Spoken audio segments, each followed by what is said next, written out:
I wanted to take a bit of time to talk about the crypto crash that we just experienced, why it happened, what I think the future of crypto holds, and what happened to the people that lost money during this collapse. Basically, Bitcoin went down from 68,000 all the way to 26,000. Well, it didn't exactly happen in a straight line. Nothing goes down in a straight line. It usually happens over time. It's been a prolonged period of selling, and that was because of the collapse of the stablecoin UST, which we're going to talk about in a moment. But I wanted to touch briefly on, the whole market psychology. Whenever an asset sells off, let's say there's a big sell-off in the stock market because people panic because of wars, because of COVID, what happened in 2020, people just sell their assets and then move into something that they believe to be more stable, that they believe to be more safe, which in most cases is going to be cash.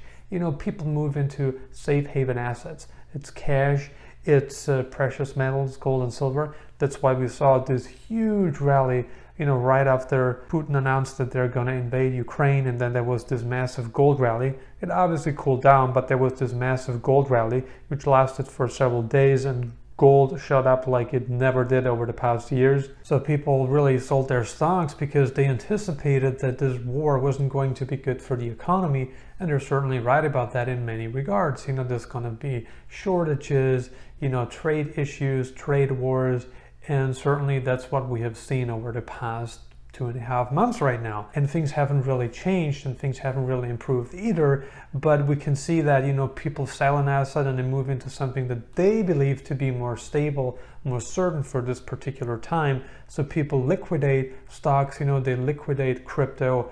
And it's not only that pulls down the price, right? It's immense selling pressure, because what's also the case is that people are highly leveraged these days. Let's say you buy cryptocurrency through Robinhood, you can get leverage. If you buy it through a different brokerage and they allow leverage. So leverage is, let's say you put up 10,000 and you get, 200% leverage, meaning, you can buy $10,000 worth of Bitcoin and you can borrow another $20,000 worth of Bitcoin. And let's say right now with the current market price, because it's trading at roughly $30,000, you get one Bitcoin. But what happens as the price decreases is that, you're going to be forced to sell your cryptocurrency. Let's say the price should slip under $20,000 a Bitcoin, you will automatically be forced to sell your whole Bitcoin position because you were leveraged, you borrowed money and lost your initial investment, and the money that you borrowed, you're probably going to lose a little bit of that as well. But the brokerage, they don't allow you to lose so much because they're not sure if they're going to be able to recoup that money from you. So if they would allow you, to sell it when it hits like 5,000, they have no idea if they're going to be able to recoup the 15,000 that they allowed you to borrow from them. And with that being said, because so many people are highly leveraged, it accelerates the downward spiral, in a sense that a lot of people are going to be forced to sell, not because that they want to sell, but because, they have no other option. And what I wanted to point out here is simply that if you want to do crypto and if you want to do it for the long term, only invest money that you can afford to lose. Never buy cryptos on leverage. Never take loans to buy crypto. I mean, I've read some really crazy stories of people that mortgaged their homes, of people who borrowed money, didn't buy that car just so that they can buy some cryptocurrencies. Like people also invested in Terra, the coin, the cryptocurrency we're going to talk about in a moment. They invested in that because they were told it was going to be a good investment and it's going to appreciate in value. So, I read a story of a guy that didn't buy a car for like 4 or 5 grand because they bought some Terra, whatever, like 40, 50 coins of Terra. And now the cryptocurrency is worth way below 1 penny a coin. And initially it was worth like over $100 a coin. So it has gone down like 99.99 whatever percent. And so, with crypto, it's a very volatile market. And people say, well, crypto is good because it's not regulated. I don't think that's 100% true. I think it's a lot more hidden. It's a lot more private because it's not regulated. It doesn't give you the same security, the same, comfort that you would get if you had invested that money with a company that's regulated by the government. It would be visible to the government. The assets that you own would be visible. But at least you have more security, you have more comfort, because you know that that place is regulated, that the government's watching over their shoulders, the SEC is watching over their shoulders, so they can't just do anything that they want. Crypto and the internet is still like the Wild West. It's highly unregulated, which has pros and cons. And decentralized currency is obviously great for privacy reasons. It's great for speculative reasons, but it has its risks as well. What really caused the crash was the collapse of the stablecoin, UST. Basically, a stablecoin is a cryptocurrency that is tied to a more stable currency. The biggest and most famous stablecoin there is, which you're going to see in most exchanges, is Tether, USDT. Again, it's a stablecoin and it's backed by the US dollar. Well, the problem with Terra and UST is that it's not exactly backed by a real currency like Tether is. Tether is backed by USD, the US dollar, even though the company hasn't been audited yet. So there's really no knowing if they have the exact amount of dollars that they need to issue, the USDT that they issued. So there may be some discrepancy. I'm sure there is. Nobody knows exactly how big that discrepancy is, though. The problem with UST, so that's not Tether, that's the Terra system, is that it is not backed by an actual currency, but rather by an algorithm and decentralized coin, like the Terra coin that collapsed. The problem is that Terra decided to depeg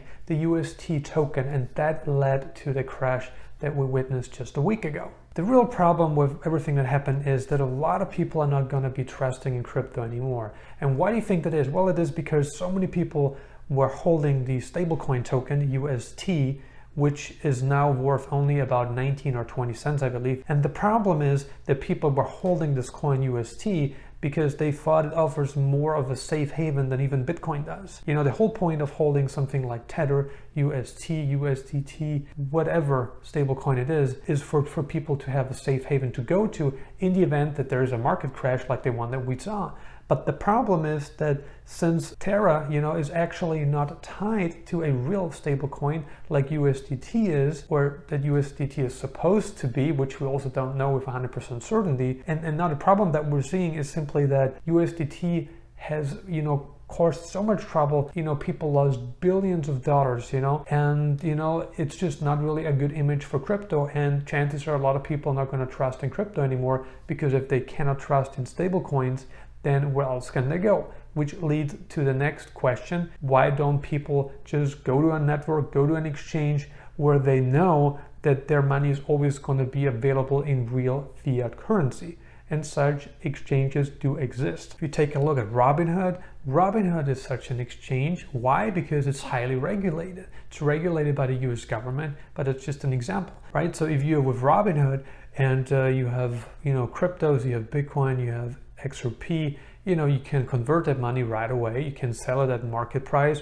You can sell it through a limit order, doesn't matter. You can sell it and you're going to have real fiat currency, so real money, not just a stable coin like UST, which has a lot of contingencies and a lot of issues that you don't see. With real US dollars, you're going to have that safe haven.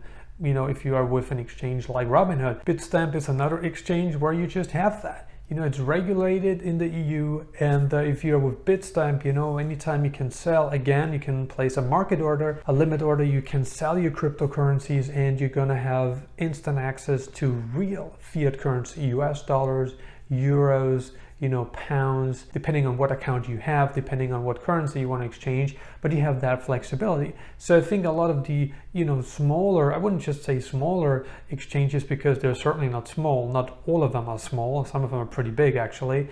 They're gonna, feel the pain right now because, if people cannot trust in stable coins anymore, and if exchanges don't offer the immediate conversion to real fiat currency, then people don't have a safe haven to go to. Now, for those people who lost a ton of money with UST, they're standing with a lot less money than they should have, and that's a definite failure by the company you know, because they just depegged it. What they could do, which they're not going to do, is sell the Bitcoin reserves to make up for the money that people lost. But what are the odds of them doing that? I think they're slim to none. So my advice is, you know, if you want to go to a safe haven, just go with an exchange that offers the conversion, the immediate conversion from cryptocurrency into fiat currency, because that's the only real guarantee you have. So exchanges that are regulated oftentimes, and if you do that, you're probably going to have less options in terms of cryptocurrencies you can convert, but still at least you have a safe haven to go to. Another option would be just to go into Bitcoin, but if Bitcoin is crashing,